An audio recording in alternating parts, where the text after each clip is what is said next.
ರಾಯರ ಸನ್ನಿಧಿ ತಲುಪುವ ಮೊದಲೇ ಪ್ರಾಣಪಕ್ಷಿ ಹಾರಿಹೋಯಿತು. ಮಂತ್ರಾಲಯದ ಬಳಿ ನಡೆದ ಭೀಕರ ಅಪಘಾತದಲ್ಲಿ ನಮ್ಮ ರಾಜ್ಯದ 8 ಮಂದಿ ದುರ್ಮರಣಕ್ಕೀಡಾಗಿದ್ದಾರೆ. ಅಶೋಕ್ ಲೇಲ್ಯಾಂಡ್ ದೋಸ್ತ್ ವಾಹನ ಅಕ್ಷರಶಃ ಅಪ್ಪಚ್ಚಿಯಾಗಿದ್ದು, ಭಕ್ತರ ಮರಣ ಮೃದಂಗದ ಕರುಣಾಜನಕ ಕಥೆ ಇಲ್ಲಿದೆ ನೋಡಿ. ಚಿಕ್ಕಮಗಳೂರು ಮತ್ತು ಹಾಸನದಿಂದ 18 ಮಂದಿ ಭಕ್ತರು ರಾಯರ ದರ್ಶನಕ್ಕೆಂದು ಗೂಡ್ಸ್ ವಾಹನದಲ್ಲಿ ಹೊರಟಿದ್ರು. ಆದರೆ ಗುರುವಾರ ಮುಂಜಾನೆ ಮಂತ್ರಾಲಯದ ಚಿಲಕನಡೋನ ಬಳಿ ಬೀದರ್ನಿಂದ ಬರ್ತಾ ಇದ್ದ ಫ್ಲೈಯಾಶ್ ಲಾರಿ ಯಮನಂತೆ ಅಪ್ಪಳಿಸಿದೆ.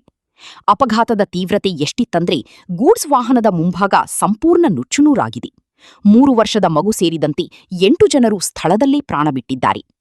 ಮೃತರನ್ನ ಕುಮಾರ್, ದೀಪಿಕಾ, ಸುನೀಲ್ ಸೇರಿದಂತೆ 8 ಮಂದಿಯಂತ ಗುರುತಿಸಲಾಗಿದೆ. ಉಳಿದ 10 ಮಂದಿ ಗಾಯಾಳುಗಳು ಈಗ ಕರ್ನೂಲ್ ಆಸ್ಪತ್ರೆಯಲ್ಲಿ ಸಾವು ಬದುಕಿನ ನಡುವೆ ಹೋರಾಟ ನಡೆಸುತ್ತಿದ್ದಾರೆ. ಲಾರಿ ಕೂಡ ನಿಯಂತ್ರಣ ತಪ್ಪಿ ರಸ್ತೆ ಪಕ್ಕಕ್ಕೆ ಬಿದ್ದಿದೆ.